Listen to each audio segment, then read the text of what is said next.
Yes. No. When I'm told about this, well, Richard and I did this at Central Hall with Scruton and that very weird team that we debated, who kept on saying, Scruton particularly, well, what about good old Gothic spires and so forth. I said, look, I wrote a book about the Parthenon. I'm intensely interested in it. I think everyone should go, everyone should study, and so forth. But everyone should abstain from the cult of Pallas Athena. Everyone should realize that probably what that sculptural frieze that's so beautiful describes may involve some human sacrifices.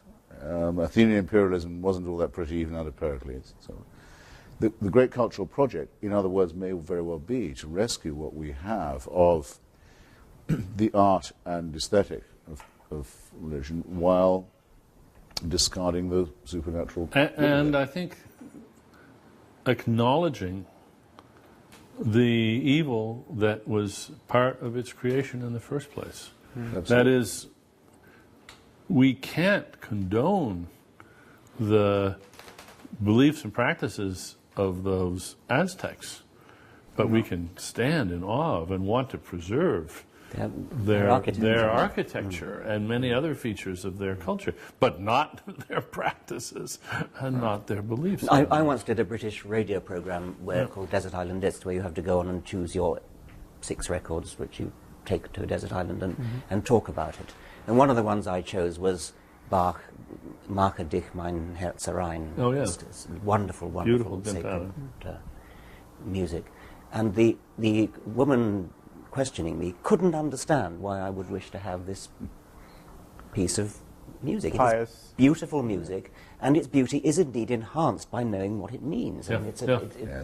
But it's, you still don't actually have to believe it. It's like reading fiction. Exactly. You can lose yourself in fiction and be totally moved to tears by it. Yes. But nobody would ever say you've got to believe that this person existed and that the sadness that you feel really reflected something that actually happened. Yes, like the Bishop of Dublin who preached a sermon against Swift and said that he'd read every book of Gulliver's Travels, and for his part he didn't believe a word of them. Yes.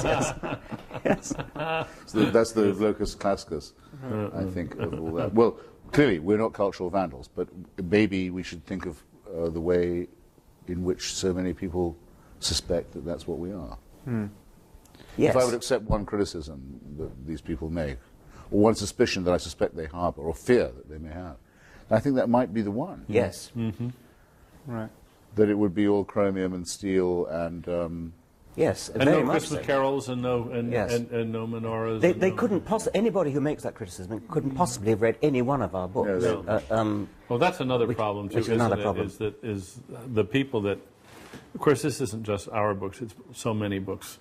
People don't read them; they just read the reviews and then they decide that's what. We're about to have the Christmas wars again, of course, and this being the last day of September, you can feel it all coming on. But I always, whenever it comes up, when I go on any of these shows to discuss it, I say it was Oliver Cromwell who cut down the Christmas trees and forbade. It was the Puritan Protestants, the ancestors of the American fundamentalists, who said Christmas would be blasphemy. Do at least respect your own traditions, because I do. Yes. I think Cromwell was a great man in many other ways as well. Right. This is actually a pagan festival. Well, we were all outed with our Christmas trees last year. Yes, we had our. Did I you have see not that? the slightest problem with Christmas trees. No, we had our Christmas card with our pictures of It's us. a good old Norse booze up, and why the hell not? Well, but it's not just that. I mean, I like solstices as much as the next person. We have an annual Christmas Carol party where we sing the music and all the music with all the words and not the secular and Christmas why stuff. not? Yes. And it's just glorious stuff. Yeah. That part of the Christian story is fantastic. Yeah. It's just a beautiful tale, and you can love every inch of it. I without once at lunch was next to the lady who was on our opponent at that debate in London, Rabbi Neuberger. Rabbi Neuberger. And she asked me whether I said grace in New College when I happened to be senior fellow. And I said, of course I say grace, it's a matter of simple courtesy. And she was furious. Oh, really? That I should somehow be so hypocritical as to say grace, and could only say, well, look, it may mean something to you, but it means absolutely nothing to me. This is a Latin formula which has some history, and I appreciate history. Freddie Eyre, the philosopher, also used to say grace. And what he said was, I won't utter falsehoods, but I've no objection to uttering meaningless statements. Yes.